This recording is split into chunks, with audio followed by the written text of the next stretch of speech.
حضرت ابو سعید خدری رضی اللہ تعالیٰ عنہ بیان کرتے ہیں، ہم رسول اللہ صلی اللہ علیہ وآلہ وسلم کی خدمت میں حاضر تھے اور رسول اللہ صلی اللہ علیہ وآلہ وسلم مال غنیمت تقسیم فرما رہے تھے۔ اتنے میں بنو تمیم قبیلے سے ذوالخیسرہ نامی شخص آیا اور اس نے کہا، اللہ کے رسول انصاف کرے۔ آپ صلی اللہ علیہ وآلہ وسلم نے فرمایا، تجھ پر افسوس، اگر میں عدل نہیں کروں گا تو پھر اور کون عدل کرے گا؟ اگر میں عدل نہ کروں تو میں بھی خائب و خاسر ہو جاؤں۔ حضرت عمر رضی اللہ تعالیٰ عنہ نے عرض کیا، مجھے اجازت فرمائے کہ میں اس کی گردن مار دوں۔ آپ صلی اللہ علیہ وآلہ وسلم نے فرمایا، اسے چھوڑ دو کہ اس کے کچھ ساتھی ہوں گے، تم میں سے کوئی اپنی نماز کو ان کی نماز کے مقابلے میں، اپنے روزے ان کے روزوں کے مقابلے میں معمولی سمجھے گا۔ وہ قرآن پڑھیں گے لیکن وہ ان کے حلق سے نیچے نہیں اترے گا۔ وہ دین سے اس طرح نکل جائیں گے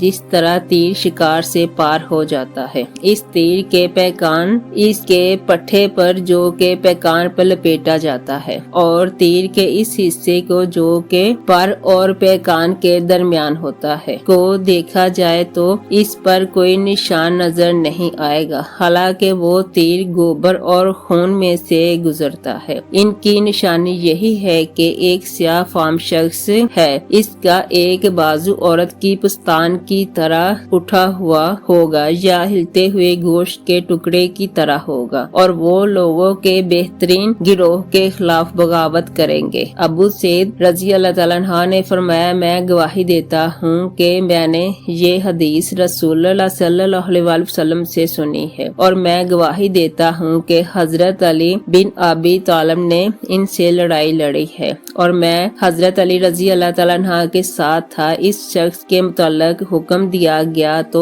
اسے تلاش کیا گیا اور اسے لایا گیا، حتیٰ کہ میں نے اسے دیکھا تو اس کا پورا حلیہ بالکل اسی طرح تھا جس طرح نبی صلی اللہ علیہ وآلہ وسلم نے اس کا حلیہ بیان کیا تھا۔ ایک دوسری روایت میں ہے، ایک آدمی آیا، اس کی آنکھیں دھسی ہوئی تھی، پیشانی ابری ہوئی تھی، داڑھی گنی تھی، گال پھولے ہوئے تھے، سر منڈا ہوا تھا۔ اس نے کہا، محمد اللہ سے ڈر جائے۔ آپ صلی اللہ علیہ وآلہ وسلم نے فرمایا، اگر میں اللہ کی نافرمانی کروں گا تو پھر اور کون اس سے ڈرے گا؟ اللہ نے زمین والوں پر مجھے امین بنا کر بھیجا ہے، جبکہ تم مجھے امین نہیں سمجھتے ہو۔ ایک آدمی نے اس سے قتل کرنے کی درخواست کی تو آپ صلی اللہ علیہ وآلہ وسلم نے اس سے روک دیا۔ جب وہ واپس گیا تو آپ صلی اللہ علیہ وآلہ وسلم نے فرمایا، اس شخص کے نسبت سے کچھ ایسے لوگ پیدا ہوں گے جو قرآن پڑھیں گے لیکن وہ ان کے